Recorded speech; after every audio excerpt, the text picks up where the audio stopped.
Summerslam was indeed an eventful show. It was the biggest party as the summer is talking, brother. Are you walking? Are you talking? Well, let's see who's walking into Monday Night Raw as champions. Gunther, Liv Morgan, etc., etc. There's a lot of drama. There's a lot probably going to unfold tonight. So let's preview Monday Night Raw, the 5th of August. Welcome back to Fog Wrestling.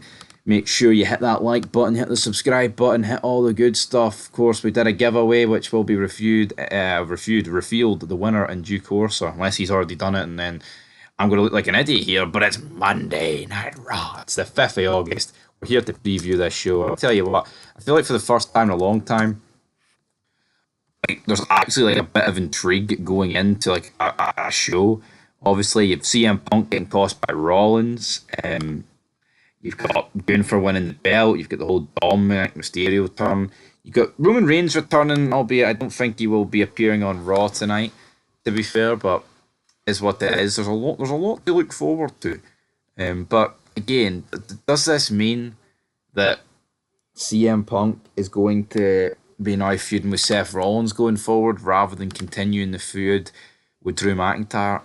I'm not too sure. But there is a few announcements from a few matches to get through, but of course Raw, Baltimore, Maryland, bit of a shithole of a city, but can it produce a good Raw?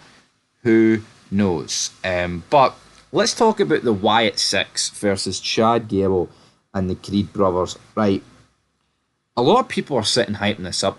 Let's see what the Wyatt Six are all about. I'm sorry, let's see what the Wyatt Six are all about.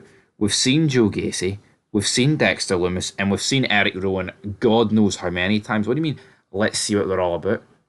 We know what they're about. You know what I mean? Like, we all know what their wrestling capabilities are. Let's see what they're all about. You know, we're not talking about, you know, people who've never wrestled in WWE. They've wrestled a shit ton in WWE. In my opinion, the Wyatt Six has flopped. That Raw that ended a couple of months ago, like, pretty much a massacre. It was like, holy shit. You know, it's like one of those things that's like, holy shit, wrestling. I wouldn't describe it as cool, but, you know, wrestling's pretty, you know, not many people admit to watching wrestling these days, but here, I'll admit to it because I make a wee bit of dosh for it, so I'm not going to complain too much about watching wrestling, but it's like, I think they've just dropped the ball so much, and if they don't beat Chad Gable and the Creed brothers, well, they may as well pack up and go home, because, like, seriously, like what are you doing? Like, seriously? What is the end game? If you cannot beat Chad, I mean, it's the Creed brothers more particularly, but if you cannot beat Chad Gable and the Creed brothers, it's like, I've seriously got to question what is even going on here. But I'm going to go with the Wyatt Six to win. We've also got Dakota Kai taking on Sonya Deville.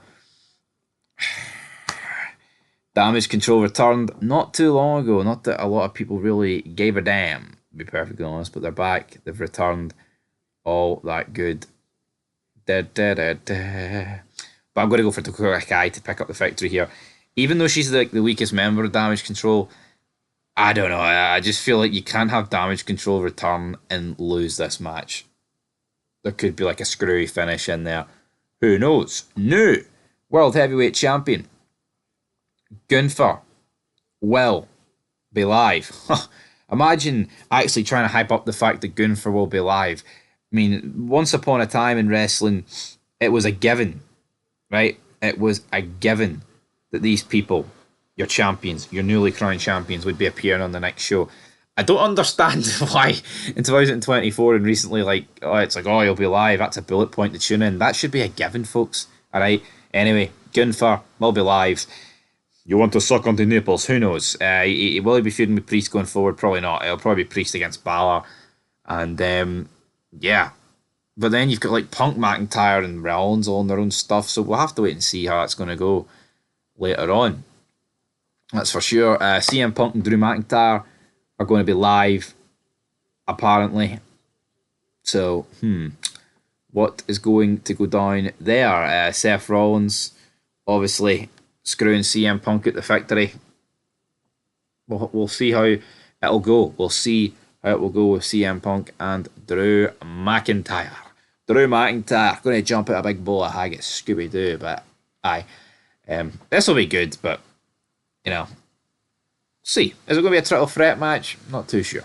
Then we've got the New Day taking on the old age pensioners. Brother, the ALP. Again, just another diddy match. Like, I'm just sick of this like feud that has just seemed to have dragged on and dragged on between Xavier Woods and that boring bastard Karrion Kross. I'm going to go for the New Day to win because it's 50-50 booking, isn't it?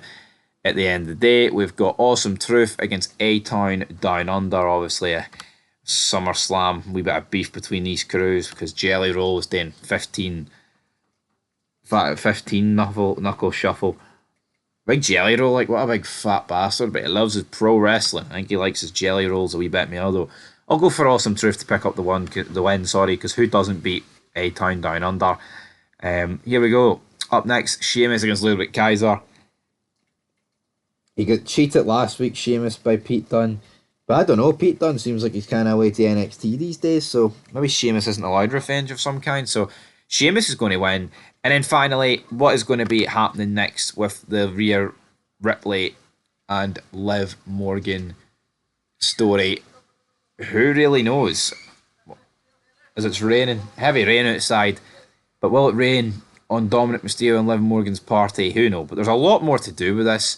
You know, they've completed this, double turn for Dominic in recent weeks. Let's get some good stuff. How about some hotel rooms, live sex celebrations, Rhea Ripley interrupting them? How about we get some of that? But no, wrestling's woke, wrestling's very PG. One can only pray when we go to Netflix we are going to get some really good stuff. But anyway, guys, that's it for your Raw preview. Stay tuned. There'll be more videos coming soon, and peace.